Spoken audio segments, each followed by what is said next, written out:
السلام علیکم۔ پروگرام صحافی میں مطیع اللہ جان۔ ایران اسرائیل جنگ میں امریکہ کی شمولیت ہوگی یا نہیں؟ حال ہی میں صدر ٹرمپ جو G7 کے اجلاس میں شریک تھے، ہنگامی طور پہ واپس واشنگٹن ڈی سی پہنچ گئے ہیں، اور اس کی کیا وجہ ہے؟ کچھ لوگوں کا خیال ہے کہ صدر ٹرمپ نے جو ایران کے اور خاص طور پہ تہران کے شہریوں کو شہر خالی کرنے کے لیے خبردار کیا ہے، ایک وارننگ دی ہے۔ لگ یہ رہا ہے کہ شاید امریکہ بھی پر تول رہا ہے ایران کے خلاف کسی فوجی کارروائی کے لیے۔ اس کے ساتھ پاکستان کی طرف سے تو ایران کی بھرپور حمایت کا اعلان کیا گیا ہے، مگر G7 ایک فورم جس میں غیر مشروط طور پہ اسرائیل کی بڑھ چڑھ کے حمایت کی گئی ہے، اور کہا گیا ہے کہ اسرائیل کا یہ حق ہے کہ اس نے اپنا دفاع کیا ہے، ایران پر حملے کو جسٹیفائی بھی کیا ہے، اور G7 کے فورم سے کہا گیا ہے کہ ایران جو ہے وہ خطے میں عدم استحکام اور دہشت کا ماخذ ہے۔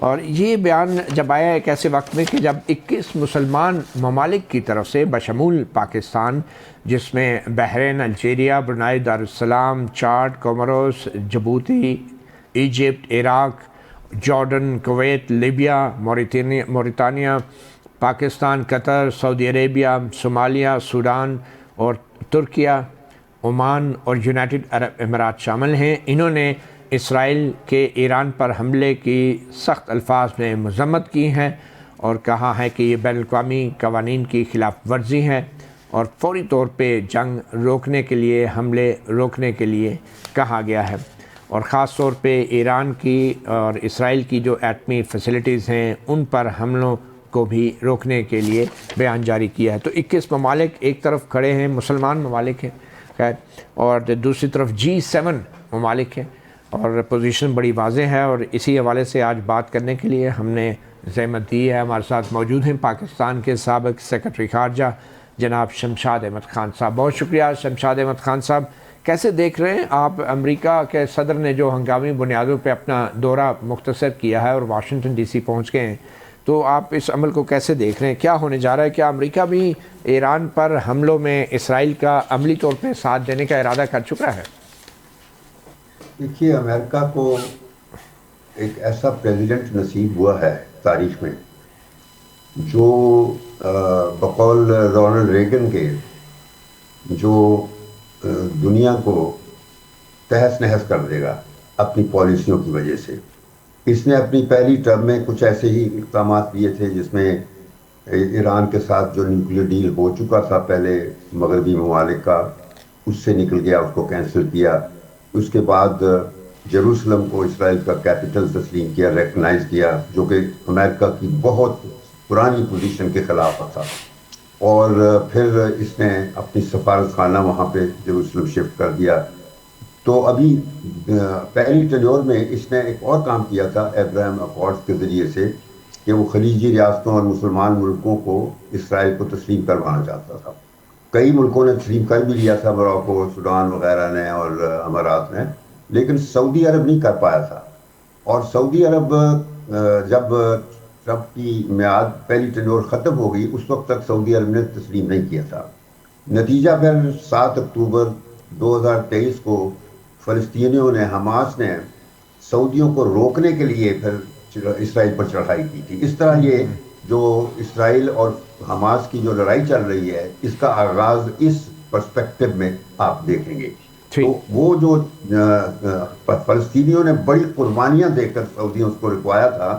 اچھا، اب جب دوسری ٹرم آئی ہے اس کی، اس نے پھر وہ سلسلہ ابراہیم اکارڈز کا شروع کیا، اور اس مرتبہ وہ وزٹ کرنے گیا خلیجی ریاستوں سے۔ وہاں پر یہ بادشاہ تھا، اور جہاں وہاں کے جو شہزادے تھے وہ غلام تھے۔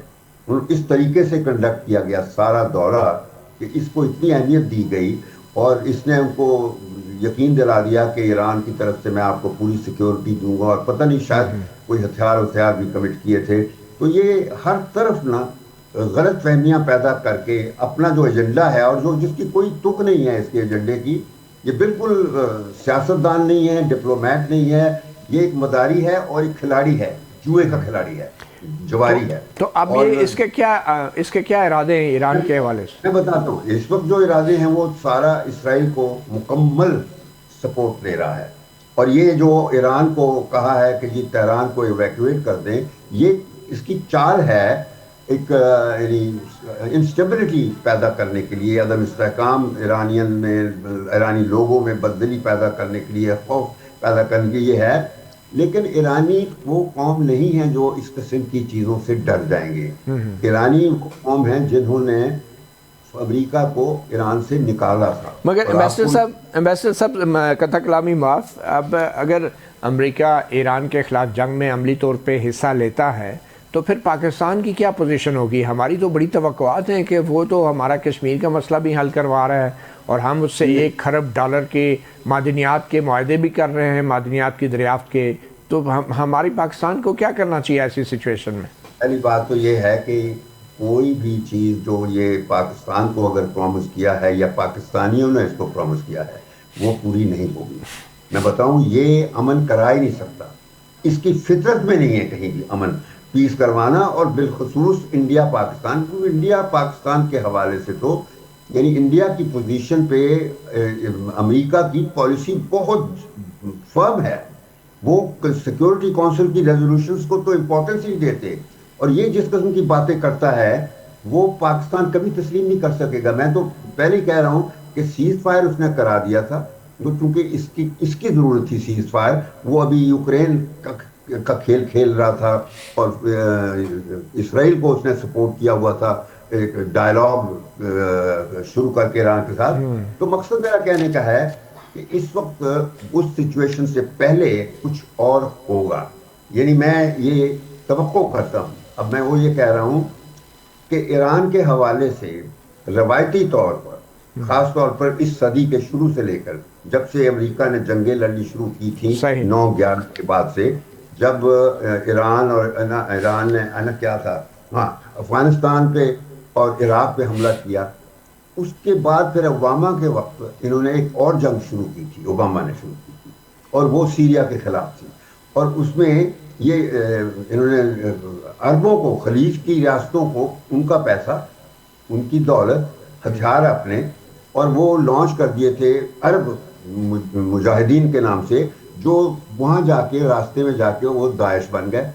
اور یعنی یہ امریکہ کی بدقسمتی یہ ہوتی ہے کہ پہلے اس نے طالبان پیدا کیے تھے اور اب یہ داعش والے پیدا کیے. یعنی یہ فرینکنسٹائن ہے امریکہ، جو اپنی اس کی جو بناتا ہے جنس کو، وہ اس کے خلاف پڑ جاتے ہیں. تو وہ داعش کے خلاف ہو گیا، اب وہ اسی کے ساتھ ٹیکل کر رہا ہے افغانستان کی جنگ میں.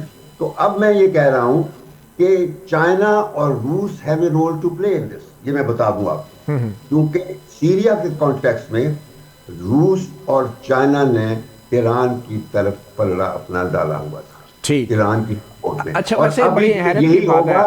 چائنا نے آلریڈی دھمکی دے دی ہے اسرائیل کو کہ یہ غلط جنگ ہے، بند کرو. روس نے پہلے ہی پوٹن کو کہہ دیا ہوا ہے کہ جنگ بند کرو. تو ایک ان دو بڑی طاقتوں کا جو پریشر ہے، یہ میں بتا دوں یہ ٹرمپ کو سمجھ نہیں آتی ہے. ادھر یوکرین کے حوالے سے گیم کھیل رہا ہے، ادھر اسرائیل کے حوالے سے. اس کو پتہ نہیں ہے کہ یہ پوری دنیا میں ایک تہس نہس کرنے والی سچویشن پیدا کر رہا ہے. ٹھیک ہے شمشاد صاحب، اب سوال یہ پیدا ہوتا ہے، ایک طرف امریکہ اور کچھ یورپین ممالک کھلم کھلا اسرائیل کی عسکری مدد کر رہے ہیں عملی طور پہ، تو دوسری طرف ایران جو ہے بظاہر وہ تنہا لڑ رہا ہے. مسلمان ممالک کا عملی مدد کرنا تو درکنار، بلکہ روس اور چین کی طرف سے بھی کسی قسم کا ابھی تک کوئی عملی قدم نہیں اٹھایا گیا ایران کی مدد کرنے کے لیے. اور اگر اٹھایا بھی جاتا ہے تو اس کو سکینڈل بنا دیا جاتا ہے امریکہ کے میڈیا میں. تو یہ آپ کیا دیکھ رہے ہیں اس کو؟ مزید بات سنیں، ابھی تک مسلم دنیا اسرائیل کے ساتھ، ایران کے ساتھ تو نہیں ہے. آپ دیکھیے جتنی بھی اسرائیل کے خلاف پروٹیسٹ دنیا میں ہو رہے ہیں، کسی مسلم دنیا میں نہیں ہو رہے ہیں اسرائیل کے خلاف. جتنے پروٹیسٹ ہو رہے ہیں امریکہ میں ہو رہے ہیں، یورپین ممالک میں ہو رہے ہیں، جہاں سویلائزڈ ورلڈ ہے. اچھا، آپ کے خیال میں پاکستان میں کیوں نہیں ہو پا رہے؟ میں آ رہا ہوں اس طرف آ رہا ہوں. میں کہہ رہا ہوں کہ جو پاکستان کی پوزیشن ہے اس وقت تک، پاکستان کی پوزیشن بالکل درست ہے. ہمیں یہی پوزیشن رکھنی ہوگی.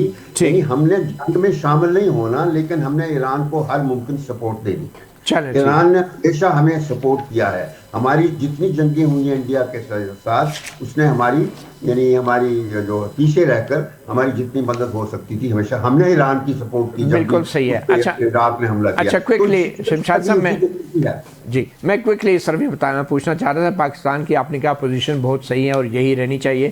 ہمارے وزیر دفاع خواجہ آصف نے ابھی کچھ دیر پہلے ایک ٹویٹ کی ہے, بڑی متنازع ٹویٹ ہے, بڑی سخت زبان استعمال کی گئی ہے. یہ بی بی سی کے اوپر رضا شاہ پہلوی دوئم کا ایک انٹرویو چلا تھا جس میں انہوں نے کہا تھا کہ ایران کے لوگ جو ہیں ایران کی اسلامی رجیم کے خلاف بغاوت کر دیں گے. تو اس پہ خواجہ آصف ہمارے وزیر دفاع نے کہا ہے کہ اگر واقعی ایران کے لوگوں میں اتنی توانائی آ گئی ہے جیسا کہ رضا شاہ پہلوی دوم کہہ رہے ہیں تو پھر رضا شاہ پہلوی دوم کو واپس جانا چاہیے, تھوڑا سی ہمت کا مظاہرہ کرنا چاہیے. بڑی سخت زبان ہے, میں وہ دہرانے نہیں چاہ رہا, مگر یہ بھی کہا کہ آپ جو ہیں اپنی توجہ ایران کے عوام پہ لگائیں. اور انہوں نے خواجہ آصف نے رضا شاہ پہلوی دوئم کے لیے جو الفاظ استعمال کیے ان کا اردو ترجمہ کچھ ایسا بنتا ہے, خون چوسنے والے شاہی دھندے باز. تو کیسے دیکھ رہے ہیں آپ, یہ رجیم چینج ہو سکتی ہے؟ رضا شاہ پہلوی دوئم کا کوئی مستقبل ہے؟ اگر ایران کی ٹاپ لیڈرشپ کو اسرائیل ایلیمنیٹ کر دیتا ہے تو کیا باقی ایران کی گلیوں میں کچھ لوگ باہر آ سکتے ہیں رجیم کے خلاف؟ بالکل نہیں, یہ بالکل ناممکن ہے. میں نے شروع کی تھی پچھلے سیگمنٹ سے پہلے کہ ایران دنیا میں کسی نے سپورٹ نہیں کیا, لیکن ایران بذات خود اتنا اس کا مصمم ارادہ ہے اور اس کی پالیسیاں ایسے پکی ہوتی ہیں کہ وہ کمپرومائز نہیں کرتا. اور یہ ہونا بھی جب آپ اپنے مفادات کے لیے کرتے ہیں بالکل اسی طرح کیا جاتا ہے. مجھے یاد ہے 98 میں مئی 98 میں ہم پہ اسی طرح دباؤ امریکہ کا تھا کہ ہم جب انڈیا نے دھماکے کیے تھے اور ہم نے کہا تھا کہ انڈیا نے کیے ہیں تو ہمیں اس نے کہا تھا انڈیا گندا بچہ ہے, تم نے گندا بچہ نہیں مانا. لیکن ہم نے ریزسٹ کیا, نیشنل مفاد میں فیصلہ کیا اور ہم طاقت بنے. آج ایران بھی وہی کرے گا. میں اب آپ کو جو بات کہنے لگا ہوں وہ یہ ہے کہ سچویشن جو ایران کی آ گئی ہے, ایران اس نتیجے پر پہنچ گیا ہے جس پر ہم پہنچے تھے. بالکل صحیح سر. 1998 میں تو ایک منتخب وزیر اعظم تھا اور فیصلہ بھی وزیر اعظم کر رہا تھا. اب دیکھیں آج کل کیا حالات بنتے ہیں. بہت شکریہ ایمبیسڈر شمشاد احمد خان صاحب. صحافی پروگرام میں اب اگلے سیگمنٹ میں ہم بات کریں گے پاکستان کے اندر جاری سیاسی کشمکش کے حوالے سے, اور پھر فیلڈ مارشل اور army chief general Asim Munir نے امریکہ میں اوورسیز پاکستانیوں سے جو خطاب کیا ہے اس میں کہا کیا ہے اور اس کا مطلب کیا ہے. ویلکم بیک صحافی پروگرام میں. یوں تو خطے میں بھی حالات بہت کشیدہ ہیں مگر پاکستان کے اندر بھی ایک غیر محسوس طور پہ ایک سیاسی جنگ جاری ہے اور ایک سیاسی کشیدگی موجود ہے. اور اسی سلسلے میں ایک بڑی ڈیولپمنٹ یہ ہے کہ فیلڈ مارشل عاصم منیر جو چیف آف آرمی اسٹاف بھی ہیں انہوں نے امریکہ میں اوورسیز پاکستانیوں سے خطاب کیا ہے اور بہت سے ذرائع سے مختلف ذرائع سے جو معلومات ابھی تک سامنے آئی ہیں اس کے اوپر بھی ہم بات کریں گے. اور پھر پی ٹی آئی کی طرف سے اعلان کیا گیا ہے کہ جو ملک گیر تحریک شروع ہونی تھی اس کو تقریباً 2 ہفتے کے لیے اب مؤخر کر دیا گیا ہے. اسی سلسلے میں بات کریں گے. ہمارے ساتھ مہمانوں میں موجود ہیں اسلام آباد اسٹوڈیوز میں ہمیں جوائن کیا ہے ملک شفقت عباس آوان نے جو پاکستان تحریک انصاف کے رہنما ہیں, MNA ہیں سرگودا سے, اور ہمیں ویڈیو لنک پہ جوائن کیا ہیں سینیٹر کامران مرتضیٰ رہنما جمعیت علماء اسلام فضل الرحمان گروپ اور ماہر قانون بھی ہیں. اور ان تینوں مہمانوں سے ہم گفتگو کا آغاز کرتے ہیں مگر اس سے پہلے آپ کو کچھ مختصراً بتاتے چلیں کہ ایک تو فوج کے ترجمان کی طرف سے جو پریس ریلیز آئی ہے اس کے مطابق آرمی چیف نے امریکہ میں اوورسیز پاکستانیوں سے خطاب کیا ہے اور ان کا بڑی گرم جوشی سے استقبال کیا گیا وہاں پہ اوورسیز پاکستانیوں کی طرف سے, اور بڑی تعداد میں پاکستانی وہاں موجود تھے آرمی چیف سے ملاقات کے لیے. اور انہوں نے جو آرم فورسز کی حال ہی میں بھارت کے ساتھ جنگ جو ہوئی ہے اس میں کارکردگی پر ان کو انتہائی سراہا گیا اور کہا کہ آرم فورسز نے بہادری کا اور پیشہ ورانہ صلاحیتوں کا بھرپور مظاہرہ کیا ہے. اور آرمی چیف نے بھی اوورسیز پاکستانیوں کا جو پاکستان کی معیشت کے لیے ایک کنٹریبیوشن ہے اور کردار ہے اس کو سراہا اور کہا کہ تمام اوورسیز پاکستانی پاکستان کے سفیر ہیں اور پاکستان کی معیشت کے حوالہ علاوہ پاکستان کی جو عالمی سطح پر جو ساکھ ہے اس کو بہتر بنانے کے حوالے سے اور جو زر مبادلہ اور سرمایہ کاری اور دوسرے شعبوں میں اعلیٰ ترین کارکردگی کا مظاہرہ کرنے کے حوالے سے اوورسیز پاکستانیوں کی کنٹریبیوشن کو آرمی چیف نے سراہا۔ تو سب سے پہلے تو ہم چلتے ہیں، بات کرتے ہیں ہمارے جو ایک خاص مہمان امریکہ سے ہمیں جوائن کیا ہے، انہوں نے ویڈیو لنک پہ فیض رحمان ایک صحافی ہیں، بہت سینئر جرنلسٹ ہیں، جو آرمی چیف کے اس خطاب کے موقع پر بھی موجود تھے۔ ہم ان سے بھی جانتے ہیں، مگر مختصراً جو کچھ دیگر ذرائع سے جو اہم باتیں سامنے آئی ہیں۔ آرمی چیف نے کہا کہ جو آپریشن بنیان المرصوص ہیں وہ بھی انہوں نے اس کا نام تجویز کیا تھا، اور پھر اس حوالے سے کہا کہ خواب میں اللہ کے ایک بندے ملے جس کے بعد بھارت کے خلاف آپریشن کا نام بنیان المرصوص رکھا۔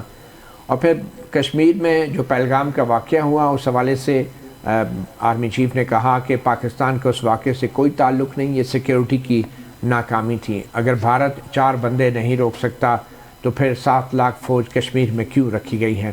اور پھر یہ بھی کہا فیلڈ مارشل عاصم منیر نے کہ پاکستان کو وہ 2030 میں G20 اور 2047 میں G10 میں دیکھنا چاہتا ہوں، اور انہوں نے کہا بہت جلد امریکہ کے ساتھ نایاب معدنیات کا $1 ملین معاہدہ کرنے جا رہے ہیں۔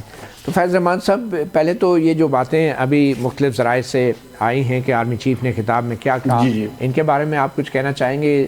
اور پھر اس کے علاوہ آپ کیسے دیکھتے ہیں وہاں پہ کیا ماحول تھا آرمی چیف کے خطاب کے دوران، اور اصل میں انہوں نے مزید کیا باتیں کی؟ جی بہت بہت شکریہ، great to be on your show Matiullah جان۔ دیکھیے جو آپ نے باتیں کی اس میں بہت سی باتیں انہوں نے ظاہرہ کہی ہیں، بس ایک تھوڑی سی تصحیح کرنا چاہتا ہوں۔ انہوں نے کہا جو معدنیات، نایاب معدنیات کی جو بات کی، ریئر ارتھ کی، وہ $1 ٹریلین سے زیادہ۔ اچھا، $1 ٹریلین انہوں نے یہ اعلان کیا کہ امریکہ سے معاہدے کرنے جا رہے ہیں۔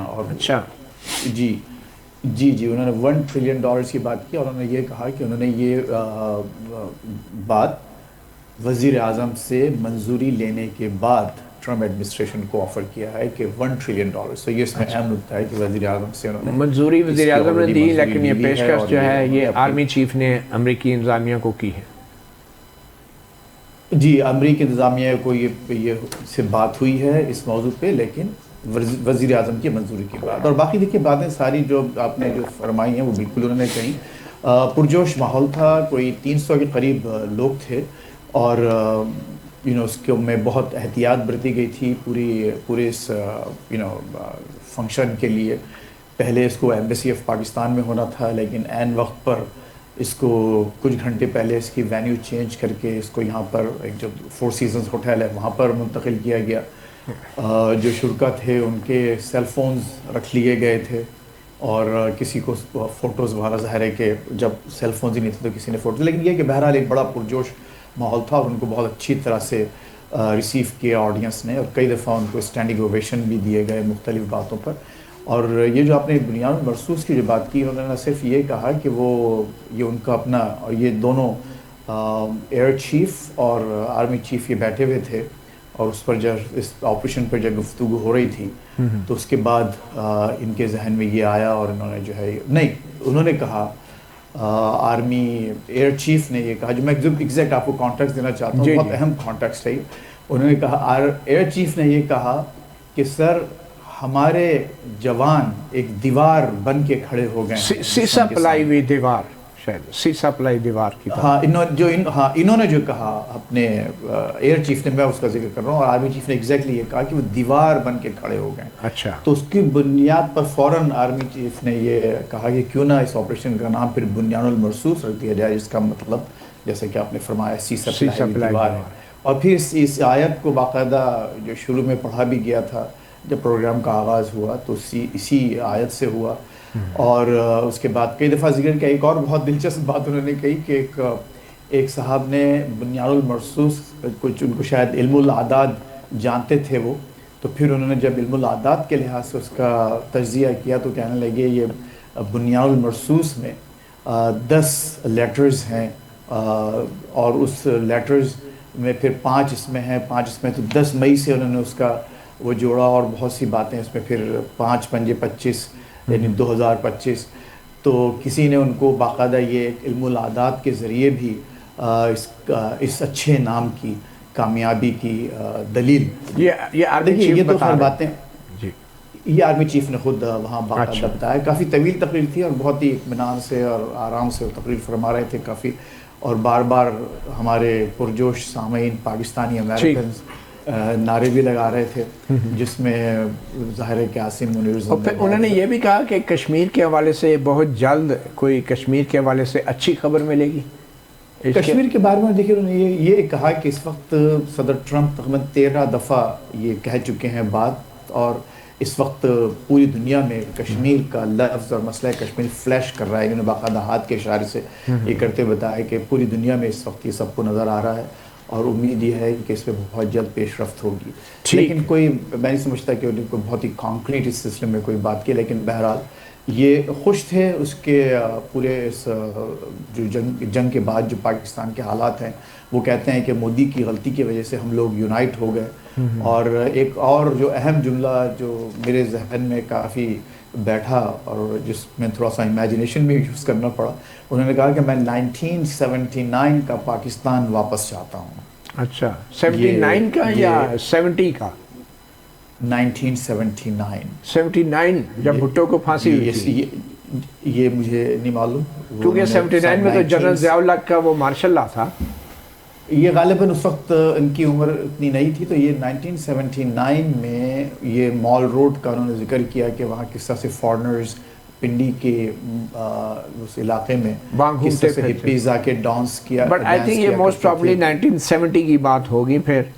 تو بہرحال اینی وے ہاں. پھر انہوں نے ایک اور بہت جو اہم بات کی جو میں سمجھتا ہوں کہ ایک اچھی ایک سرخی ہے, وہ یہ کہ انہوں نے کہا کہ جہادی تنظیمیں, اسی سلسلے کی جب یہ بات ہو رہی تھی کہ پاکستان کو ہم نے کیا کس طرف ریڈیکلائز کیا ہے, تو انہوں نے کہا کہ, اور یہ الفاظ ہیں ان کے, یقین کیجئے کہ یہ جہادی تنظیمیں پاکستان نے نہیں کریٹ کی. یہ جہادی تنظیمیں امریکہ, ویسٹرن ممالک نے پیدا کی ہیں, اور گلف ممالک کے پیسے سے. یہ ٹھیک. اچھا فیصلہ کوئکلی یہ بتا دیں کہ کوئی ایران اور اسرائیل کی جنگ کے حوالے سے انہوں نے کوئی بات کی؟ جی بالکل بات کی, اور انہوں نے کہا کہ ہم ایران کے ساتھ کھڑے ہیں. ایران کے بارے میں ہم نے پورا ساتھ کھڑے سے مطلب یہ نہیں کہا انہوں نے کہ عملی طور پر, انہوں نے کہا ہم نے پوری طرح سے اس کا بہت سخت ہم نے بیان دیا ہے, سخت پوزیشن لی ہے, اور ظاہر ہے کہ ہم اور چاہتے ہیں کہ جنگ فوری بند ہو. اور پھر انہوں نے ایک جملہ اور بھی ایڈ کیا کہ خود صدر ٹرمپ بھی پوری طرح یہ چاہتے ہیں کہ یہ جنگ بند ہو. ایسا لگتا ہے کہ انہوں نے کہا تو نہیں کسی نے, لیکن مجھے لگتا ہے کہ ان کے بڑے ہائر لیول پر اور مے بی ہائیسٹ لیول پر بھی ملاقاتیں ہو چکی ہیں کچھ, اور ابھی تقریباً 20 تاریخ تک رہیں گے یہاں. اور چلیں ٹھیک ہے. اچھا یہ جو کچھ خبریں آ رہی ہیں کہ انہوں نے یہ کہا کہ پاکستان میں وزیر اعظم کوئی بھی ہو تو اچھا کام کر رہا ہے تو اس کو سپورٹ کرنا چاہیے, تو کوئی ایسے الفاظ بھی استعمال کیے انہوں نے؟ ہاں انہوں نے ایک جملہ استعمال کیا, وہ یہ کہا کہ اگر پاکستان کو اگر کوئی ڈاگ بھی رول کر رہا ہو اور اچھا کام کر رہا ہو تو ہم کو اس کو بھی سپورٹ کرنا چاہیے. چلیں ٹھیک ہے, بہت شکریہ فیض صاحب, آپ نے صحافی پروگرام کو وقت دیا. میں کامران مرزا صاحب آپ کی طرف آنا چاہوں گا بطور پارلیمنٹیرین, بطور ایک سیاستدان. بڑی خبریں ہمیں ملی ہیں واشنگٹن سے, اب خبریں آ رہی ہیں کہ $1 کھرب کا معاہدے ہونے جا رہے ہیں. تو اس حوالے سے کوئی پارلیمنٹ کو یا آپ کو یا آپ کی جماعت کو کوئی معلومات ہیں, کوئی اعتماد میں لیا گیا ہے اتنے بڑے معاہدوں کے حوالے سے؟ جو لوگ ٹریجری میں بیٹھے ہیں ان کو بھی معلومات نہیں ہے, ہم تو ویسی اپوزیشن میں بیٹھے ہیں. تو وہ جو اپوزیشن میں بیٹھے لوگ وہ ہوتے ہیں, وہ تو ان کی کیا ان کو اعتماد میں لینا ہوتا ہے وہ ہمیں تو آپ سے پتہ چلتا ہے اور میڈیا سے باقی جو دوست ہیں ان سے پتہ چلتا ہے. تو یہ میرے علم میں کم از کم نہیں ہے. اگر مجھ سے کوئی زیادہ جاننے والے اگر کوئی دوست ہوں تو شاید نہیں, کیونکہ وہ تو کہہ رہے ہیں کہ وزیر اعظم سے پوچھ کے وہ یہ سارا اعلان کر رہے ہیں بیسیکلی. تو انہوں نے یہ کہا کہ پرائم منسٹر کے تو نالج میں ہے یہ چیزیں, مگر ان معاہدوں کے امکانات کتنے ہیں؟ مطلب معدنیات کے حوالے سے خیبر پختونخوا میں, بلوچستان میں, کیا کہیں گے آپ؟ دیکھیے مجھے نہیں پتا کہ امکانات کتنے ہیں, مگر جو آپ کو پھر نظام سمجھ میں آتا ہے اس میں پھر نظام میں یہ ہے کہ پھر لوگوں کی نظر جو ہے وہ شاید بلوچستان کی معدنیات پہ بھی ہے. میں چونکہ بلوچستان کو ریپرزینٹ کرتا ہوں تو شاید اسی لیے جو ہے نا وہ مائن اینڈ منرل بل والا معاملہ تھا اور پھر باقی چیزیں، تو بالکل ہم اس بات کو کوئی انویسٹمنٹ کا ہے اس کو سپورٹ کرتے ہیں، مگر جہاں پہ صوبے کے رائٹس جو ہے نا کمپرومائز ہوں گے اس چیز کو جو ہے نا وہ ہم آپ کی پارٹی نے وہ مائنز اینڈ منرل بل کو سپورٹ کیا ہے بلوچستان میں؟ نہیں، اس میں ایسا ہے کہ یہ 2-4 دن میں یہ بات مزید کلیئر ہو جائے گی، اس کو آپ کو علم میں آ جائے گا کہ پارٹی کا جو ہے نا وہ کلیئر سٹانس کیا ہے اور اس کا چیلنج بھی آ جائے گا۔ وہ جو کچھ دکھایا گیا، یہ پارٹی کے جو ساتھی ہیں ان کو سب کو شوکاز نوٹس دیا گیا، اور آپ نے جن لوگوں نے ووٹ کیا تھا، ایون جو کمیٹی کے جو چیئر پرسن تھے وہ بھی ہماری پارٹی کے ہیں، مگر وہ چیئر پرسن موجود ہی نہیں تھے، ملک میں ہی نہیں تھے، اور ان کی ایبسنس میں یہ سارا کچھ ہو گیا، اور باقی جو لوگ موجود تھے وہ کہتے ہیں کہ دکھایا کچھ اور پھر آیا کچھ اور، تو یہ سارا کچھ یہ چیلنج بھی ہو رہا ہے۔ چلیں تو آپ جو ہیں چیلنج کر رہے ہیں عدالت میں، ہائی کورٹ بلوچستان میں یا سپریم کورٹ میں، کہاں؟ اس کو ایک آدھ دن میں آپ کو پتہ چل جائے گا، وہ آ جائے گی، مجھے انسٹرکشنز ہیں، اور تقریباً جو ہے نا وہ اس میں ڈرافٹ بھی ہو گیا ہوگا، ڈرافٹ ہو گئی تو پارٹی کی طرف سے ہوگا۔ ٹھیک ہے۔ ملک شفقت عباس عوان صاحب پی ٹی آئی کے میں نے ہیں سرگودا سے، اور مائن اینڈ منرل بل جو ہے خیبر پختونخوا کے اندر ابھی تک اس کو منظوری تو نہیں ہوئی، اور کیا آپ کا موقف ہے؟ کیا یہ قانون خیبر پختونخوا، کیونکہ یہ بہت بڑی خبر ہے، اگر $1 ٹریلین کے معاہدے ہونے جا رہے ہیں امریکہ سے، تو اس کے لیے یہ ضروری نہیں ہے کہ بلوچستان، خیبر پختونخوا، جو کہ آئین تو یہی پرووائڈ کرتا ہے کہ جب تک کے پی اسمبلی اس کو پاس نہیں کرے گی، ابھی تک نہیں ہوا نا، اور نہیں ہوا، نہ ہونے جا رہا ہے جہاں تک میری معلومات ہیں، کیونکہ اس کی ایک ہی شرط ہے کہ خان صاحب باہر رہیں گے، ڈیٹیل ڈسکشن ہوگی، اور اس کے بعد یہ بل آگے چلے گا۔ لیکن پورے ملک میں ہر چیز بلڈوز ہو گئی ہے، تو کیا پتہ اس کو بھی بلڈوز کر کے پہلے کون سا آئین اور قانون یہاں پہ ہے۔ خیبر پختونخوا اسمبلی آپ کی P T I thumping majority ہے، ایبسولوٹ میجارٹی، تو کوئی چینجنگ کر لیں گے، ادھر قانون نئی امینڈمنٹ لے آئیں گے، اور اس میں آئین میں ترمیم کر دیں گے، 27ویں ترمیم میں 27ویں ہو جائے گی، 28ویں ہو جائے، لے آئیں گے ترمیم اور اس کو نکال دیں گے۔ بہرحال آرمی چیف کی اس تقریر کے حوالے سے آپ کیا کہتے ہیں؟ جو میں تو اسی بات پہ رکا ہوا ہوں، یہ جو ایک انہوں نے کہا ہے کہ کوئی ڈاگ بھی ہو تو اس کو ہم سپورٹ کریں گے، اس سے آگے جا نہیں پا رہا۔ چلیں، اب وہ تو ایک جذبات میں تو کچھ بھی بات معاورتاً کہی جا سکتی ہے، یہ بتائیں نا کہ جو یہ باتیں تو میرے خیال میں وہ 2030 اور 2040 تک پاکستان کو کہاں دیکھنا چاہتے ہیں؟ اچھی بات ہے، لیکن یہ بات اگر میاں شہباز شریف صاحب کہتے یا کوئی سیاستدان کہتا تو مجھے خوشی ہوتی۔ میرے خیال میں یہ فیلڈ مارشل صاحب کی جاب نہیں ہے جو انہوں نے کہا ہے، انہیں اپنا جو کام ہے اس کے بارے میں جو بھی کہیں ویلکم، لیکن بطور ایک ممبر نیشنل اسمبلی مجھے تو یہ بات اچھی نہیں لگ رہی کہ کوئی بھی ویژن دیں پاکستان کا تو وہ سیاستدان دیں، یہ کام سیاستدانوں سے آپ مذاکرات کرنا نہیں چاہتے، اور کہتے ہیں اسٹیبلشمنٹ سے کرنے ہیں، پھر آپ کہتے ہیں آپ کو یہ بات بری لگ رہی ہے۔ آپ کو بات اچھی کیا لگتی ہے؟ اب یہ بھی تو کلیئر نہیں ہوگا نا۔ میں بتا رہا ہوں آپ شہباز شریف سے مذاکرات تو کرنا نہیں چاہتے، وزیر اعظم کے ساتھ بیٹھنا نہیں چاہتے، ہم کیوں نہیں اور کرنا جب چاہتے؟ آرمی چیف کوئی بات کرتے ہیں آپ کو برا لگ جاتا ہے۔ ہماری وجہ بھی تو پوچھ لیں، ہم کرنا کیوں نہیں چاہتے؟ اسی وجہ سے نہیں کرنا چاہتے کہ ان کو بااختیار کریں، ان کو اپنا کام کرنے دیں، جب ان کے کام آپ نے کرنے ہیں تو پھر ہم ان سے مذاکرات کریں، یہی وجہ ہے جو آپ کے سامنے ہے، اسی لیے نہیں کرنا چاہتے۔ چلیں ایک چھوٹی سی بریک لیتے ہیں۔ Welcome back. کامران مرزا صاحب، آپ کیسے دیکھ رہے ہیں اوورآل جو کہ ٹائم لائن دی گئی ہے کہ پاکستان کو 2030 میں G20 میں دیکھنا چاہ رہے ہیں اور 2047 میں G10 میں دیکھنا چاہ رہے ہیں، اور اس کے علاوہ بھی کافی اہم باتیں ہوئی ہیں، تو آپ کیسے دیکھتے ہیں اس تقریر کو؟ اس میں اگر تو بطور پاکستانی جو ہے نا وہ جیسے آپ پاکستانی ہوں، جیسے میں پاکستانی ہوں، جیسے اور دو سارے پاکستانی ہیں، ہم سب پاکستان کو جو ہے ترقی کرتے ہوئے دیکھنا چاہتے ہیں، تو اگر اس کانٹیکسٹ میں کہا ہے تو پھر تو ہم اس کو اپریشیٹ کرتے ہیں کہ ہم پاکستان بطور پاکستانی جو ہے ہم ملک کو امریکہ سے بھی آگے جاتے ہوئے دیکھنا چاہتے ہیں، کہ ہماری خواہش ہے جائے یا نہ جائے وہ الگ سی بات ہے، یا ہماری حرکتیں ہیں یا نہیں ہے وہ یہ الگ سی بات ہے، صرف یہ بطور پاکستانی، ورنہ پھر یہ بات جو ہے نا یہ پارلیمان میں یا کہی جا سکتی ہے، یا پھر جو پرائم منسٹر کہہ سکتے ہیں کسی اس حوالے سے، مگر تو ایک پاکستانی کے طور پہ پھر شاید کوئی بھی کہہ سکتا ہے جب آپ پاکستانی ہوں کہ جی میں تو ملک کو بہت آگے جاتے ہوئے دیکھنا چاہتا ہوں، اس پاکستانی ہونے پہ پاکستانی کے کسی کے کہنے پہ وہ کوئی اعتراض نہیں ہے.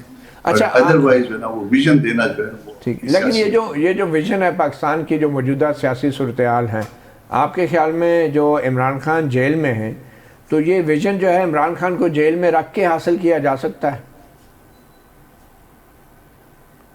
نہیں، یہ میں اس بات پہ بلیو نہیں کرتا. آپ کے یہاں جو ہے وہ اس ملک میں آگے جس طرح سے یہ معاملات چل رہے ہیں، میرا خیال ہے کہ کوئی شخص بھی عہدہ قبول کرنے کے لیے تیار نہیں ہوگا.